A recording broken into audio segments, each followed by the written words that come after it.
ನಮಸ್ತೆ ಫ್ರೆಂಡ್ಸ್, ನೋಡ್ಬೋದು ನೀವು ತುಂಬ ಚೆನ್ನಾಗಿದೆ ಫ್ರೆಂಡ್ಸ್. ಬೇಗ ಬುಕ್ಕಿಂಗ್ ಮಾಡ್ಕೊಳ್ಳಿ ಫ್ರೆಂಡ್ಸ್. ಒಂದು 450 ಫ್ರೆಂಡ್ಸ್. ಶಿಪ್ಪಿಂಗ್ ಚಾರ್ಜಸ್ ಅಂತ 50 ರೂಪಾಯಿ ತೊಗೊಳ್ತಾ ಇದೆ ಫ್ರೆಂಡ್ಸ್. ಈ ರೇಟಿಗೆ ಯಾರೂ ಕೊಡೋಲ್ಲ ಫ್ರೆಂಡ್ಸ್. ನಿಮಗೆ ನೋಡ್ಬೋದು ನೀವು, ತುಂಬ ಚೆನ್ನಾಗಿದೆ. ಬೇಗ ಬುಕ್ಕಿಂಗ್ ಮಾಡ್ಕೊಳ್ಳಿ ಫ್ರೆಂಡ್ಸ್. ಚಿಕನ್ ಸಾರಿ ಅಂತ ನೋಡ್ಬೋದು ನೀವು, ತುಂಬ ಚೆನ್ನಾಗಿದೆ ಫ್ರೆಂಡ್ಸ್.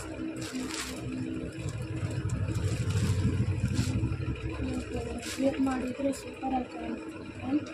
ವೈಟ್ ಕಲರ್ ಇದೆ ಫ್ರೆಂಡ್ಸ್. ನೋಡ್ಬೋದು ಈ ರೇಟಿಗೆ ಯಾರು ಕೊಡೋಲ್ಲ ಫ್ರೆಂಡ್ಸ್. ನಿಮಗೆ 650 ರೂಪಾಯಿ ಫ್ರೆಂಡ್ಸ್. ಬುಕ್ಕಿಂಗ್ ಚಾರ್ಜಸ್ ಅಂತ 50 ರೂಪಾಯಿ ತೊಗೊಳ್ತಾ ಇದ್ದೀವಿ. ನೀವು ಬೇರೆ ಕಡೆ ಎಲ್ಲ ಕೇಳ್ಕೊಂಡು ಬುಕ್ಕಿಂಗ್ ಮಾಡ್ಕೊಳ್ಳಿ ಫ್ರೆಂಡ್ಸ್. ನೋಡ್ಬೋದು ತುಂಬ ಚೆನ್ನಾಗಿದೆ ಫ್ರೆಂಡ್ಸ್. ಬೇಗ ಬುಕ್ಕಿಂಗ್ ಮಾಡ್ಕೊಳ್ಳಿ.